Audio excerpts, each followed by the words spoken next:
Is Liam Delap good enough to join Manchester United? And is it the right choice for Manchester United to sign Liam Delap? I'm going to be talking about that in this section of the pod. 30 million release clause because Ipswich have been relegated. So that is triggered, and that is set off interest from multiple clubs. We're talking over 10. Manchester United in the race, Newcastle in the race, Chelsea in the race as well. 22 years old. Premier League proven, I guess you could say, with 12 goals for Ipswich over the course of this season, his first season in the Premier League. And I think he's a bit rough around the edges, I've got to say. But mate, there's definitely something to work with this. So you can understand why there's so much interest in him. If he didn't have this release clause active, even at 40 million, actually, it would probably be a smart buy for a lot of clubs. If he didn't have this active, he would have that English player tax right on top of him, probably be a £60 million player. And that is why clubs like United, Chelsea, and Newcastle probably see this 30 million release clause fee as a bargain that they could trigger. And then instantly they have a player who's probably worth more than that value, unless his performances absolutely plummet and he doesn't show himself to amount to anything. But that shouldn't be the case wherever he goes. Decent footballer, rough around the edges, quite robust. And the question is really, is this the right choice for United to make? Because obviously we know that Rasmus Højlund, who's a similar age, has come in and not had too much, no success, really. He scored a few goals, had more success in Europe than in the Premier League, has generally struggled to get involved in Premier League games, has generally struggled to hold the ball up and win one-on-ones with defenders and bring other players into the game. We have not seen that enough, and that is obviously leading to United's attacks breaking down and the ball coming back at them. Also, we're not seeing Højlund get on the score sheet enough. He's missing chances from point-blank range. In fairness to him, isn't really getting as many chances as you would want to see, and that's probably down to the team, but also when he gets them, doesn't really work out for him. So it's a bit of a mix of both, and I think whatever you can say, I think most people have now come to the conclusion that Højlund can't be United's starting number 9 going into next season, even though he's got the number 9 shirt on his back. Now, the big complaint, seeing this these reports that Liam Delap is United's preference, the big complaint has been, as is what's held Højlund back, is why are you signing, or why are you going for another 22-year-old striker who isn't experienced enough to be able to shoulder the responsibility of leading the line for Manchester United and deliver? Surely you need a more expensive option. I'm definitely in that camp, and I have been in that camp. There's some players out there at the moment, Viktor Osimhen, Viktor Gyökeres, like he's probably out of United's reach unless they get into the Champions League, and maybe there's an opportunity there, but reports are he has preferences elsewhere. Osimhen's the one, though. I think you see him at Galatasaray and think, this guy can come in and score you goals in the Premier League. He seems like he has the right fit. He's got a proven track record of scoring in Serie A, scoring in the Champions League. He's had a great season with Galatasaray as well. But then you have salary demands, which come on top of that. And we all know that United are trying themselves to trim their wage bill down in order to restructure their finances. And people are accusing them of going cheap.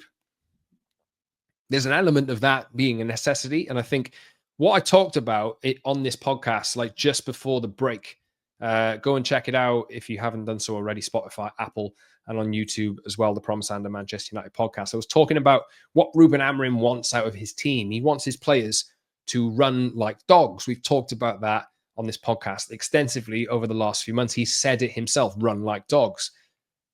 This Manchester United team do not do that. Really. There's fits and spurts of it happening. There's fits and spurts of good pressing, but they don't really have the physical capacity as an 11 at the moment, as a unit, to do that effectively over the course of A, a 90-minute game, B, every week in the Premier League, and C, twice a week, given United have European commitments as well. So what Amorim likes in a striker is to have somebody who leads the press from the front. They need to be able to obviously score goals, and Viktor Gyökeres has done an amazing job under Ruben Amorim and since he's left the club as well, and even before he joined Sporting, at scoring goals. He's done a fantastic job at that and is now one of Europe's most potent strikers, destined for a big move at some point. He's also able to go one-on-one with defenders, to carry the ball, to dribble with it, to bring other players into the game. And that is why he's so sought after. He's a one-man battering ram who scores a lot of goals. Liam Delap, though you can see some similarities, I suppose. He's certainly not physically as imposing as Viktor Gyökeres is, but he does have. He's a bit like a bit like a terrier. Will chase things down. Is able to turn and carry the ball. Probably, well, a hell of a lot better, I would say, at 1v1s than Rasmus Højlund is, and holding the ball up with his back to goal, bringing other players into the game, and getting United or getting the team that he plays for forward and maintaining attacks. He's two-footed as well. And he has a lot of the qualities that you would think Ruben Amorim would like in a striker, even though there are suggestions. Maybe Amorim said it himself that he would like a more experienced option. And that's certainly the camp that I'm in as well. I would much prefer an experienced option up front who can come in and deal with the weight of expectation on a Manchester United striker and score goals. That is the most important thing. Putting the ball in the back of the net is going to help United out of a lot of situations. Højlund simply hasn't done that task. He hasn't shown the aptitude for it, really. He needs more time. What happens to him? I'll talk about that in a second. But is Liam Delap the right choice? I don't know, personally. I would definitely choose a more experienced option. I've gone on record of saying this over the last few weeks. But does it make sense from United's side? Does it make sense from United's perspective? It probably does. And the reports are this week. It's been reported on both Monday and Tuesday that Liam Delap's preference is to join Manchester United. But there are some suggestions saying that he's waiting on the end of the season to see who plays in the Champions League next season, and maybe that's a stick to beat him with, because obviously Ruben Amorim is going to want players who want to play for Manchester United because they want to play for Manchester United. And he said that publicly as well. I suppose in Delap's case, you can look at this and think he has so many clubs after him that he has to make the right decision. It might still end up choosing United, even if they don't win the Europa League and get into the Champions League. We'll see. Who knows? But with the likes of Chelsea and Newcastle on the table and they're waiting to do a deal potentially, it's worth it for him in order to make the right choice for him.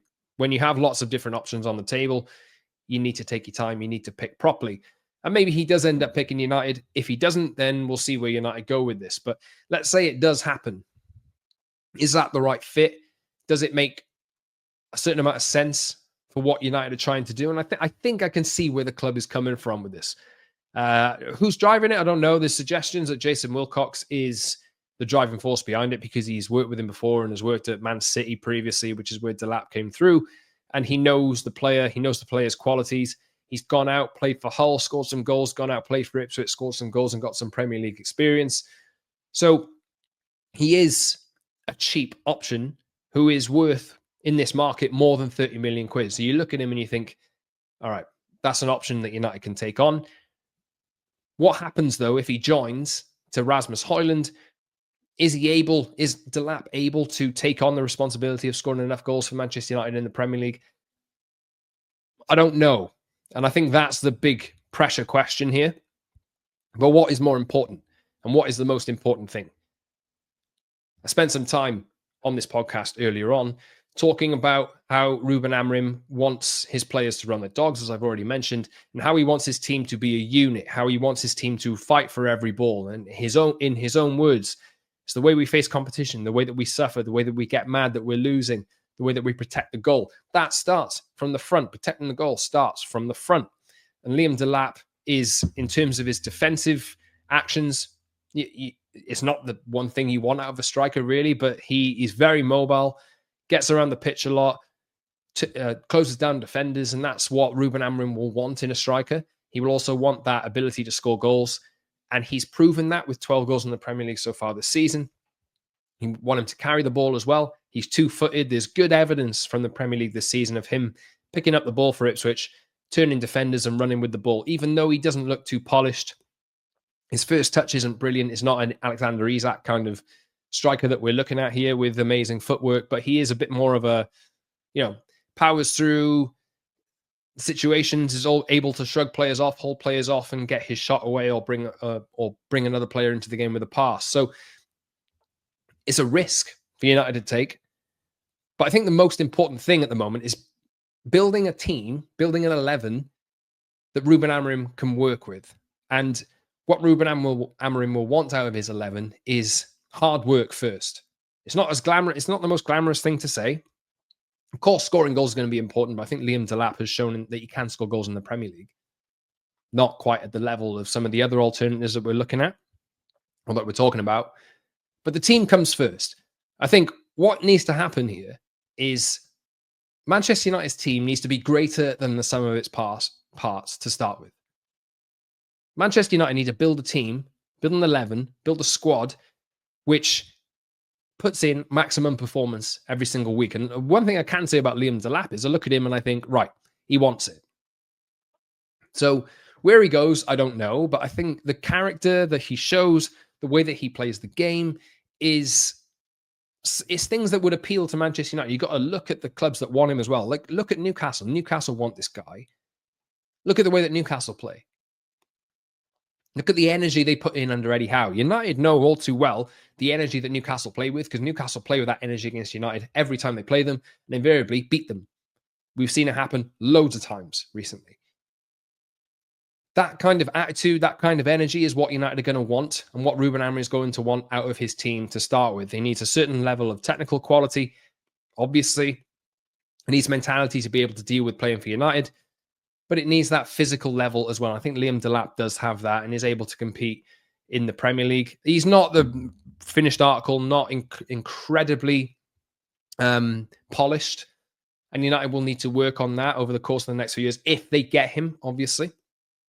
But I think if you're looking at the situation that United are trying to build at the moment with the attack and the two options that they have, or the two targets that they're going after, Liam Delap, not polished, obviously, and I think is a bit raw, a bit rough around the edges. But you talk about him and then put him next to Mateus Cunha in that left 10 role, which I think that deal's going to happen by the looks of it. It's just a case now of working the deal out. So we wait and see. He is polished. He is really good with the ball at his feet. He is really good at bringing other players into the game. He is good at carrying the ball. I think I can see what United are trying to do here. And I think I understand the reasoning for it. We all know United's situation financially. We all know how bad it is. And yeah, look, I think everybody would love the Osimhen option or love going and spending 70 million quid on Gyökeres or something like that and getting him in and knowing that this is another big name striker that's coming into United who's going to save the world for us. United have done this loads of times. They've done it loads of times. How many times have players, big superstars, big proven players, how many times have they come in and failed at Manchester United? Ruben Amorim wants to build, and what he did at Sporting was build a team that worked for him, was build a team that really ran themselves into the ground for him. And that is the reason why he's been such a success. So United and Amorim are going to look, I think, to do the same thing, maybe in a higher profile case, but to do the same thing with this United team. And United need to be better than the 11 that they have on the pitch because they perform as a team. You can't say that United have done that at all over the last decade, 12 years. Probably the last time you can say it was that title-winning team of 2013 when you look at that squad, look at that team on a sheet of paper and you think, how did that squad win the Premier League? It's because Alex Ferguson was there, obviously. And United ever since have gone down the famous player option, the one who's going to sell loads of shirts, the one who has that little bit of magic, paid them loads of money, and invariably we're in this situation now that United are, what are they? The 16th in the Premier League. Bit of a problem. Look, I prefer a more experienced option, but I think I can understand the sense in what United are doing if this is the way that they go. And we'll see what happens. What happens to Rasmus Højlund? I don't know. I think if you're bringing in Liam Delap and you're thinking this is going to be the guy that is going to start for us, maybe they can dovetail together potentially and compete for the same position, but I don't really think that's the best way to go. There's interest in Rasmus Højlund from clubs in Italy. I think Rasmus Højlund will probably want to start matches. He's shown that he can score goals in Italy as well.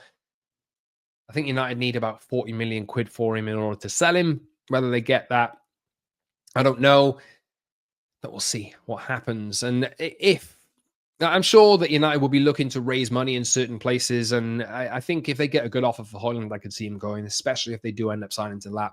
but they will still need a second striker option if that is the case. So I think you could probably, if you're talking to more experienced options, maybe United look at free agents or loan players in order to be the backup or the understudy to Liam Delap. That is pure speculation, by the way, but it's just the way that I could potentially see them going in order to get out of the financial hole that they're in and to build a squad which is more in Ruben Amorim's image than anything and get themselves out of the financial trouble that is going to take a long time, obviously, but I think they need to make smart decisions like this one and get the most out of their team, raise the values of their players. And I know people hate to talk about this and this kind of thing, but look at the other clubs that are successful now. Look at Liverpool being champions. They bought players for 30, 35 million quid. Mo Salah, for an example, wasn't the first option of the manager at the time, came in, he's won the Premier League Player of the Year 3 times, and Liverpool have won the league this year. And can't doubt that legacy. But smart recruitment is the most important thing. I'm not comparing the two players at all. I'm comparing the recruitment and what smart clubs do in terms of recruitment in order to build a team, which is greater than the sum of its parts. And if the team is greater than the sum of its parts, the players elevate in value, in profile, and they become superstars. So that's my take on it. Let me know your thoughts in the comments on this YouTube video and on Spotify and Apple as well. Please subscribe to the podcast, like the video, and follow me on social media at @_ Saunders on X, Instagram, and TikTok. I'll be back pretty soon, everyone, to talk more about Manchester United. There's plenty going on. Obviously, loads of transfer news going on. United play Chelsea in the Premier League on Friday. They play the Europa League final in just over a week as well. But I'll be back with a new podcast pretty soon. Please subscribe to the channel on Apple, Spotify, and YouTube. Like the video, get in the comments section, and I'll see you soon.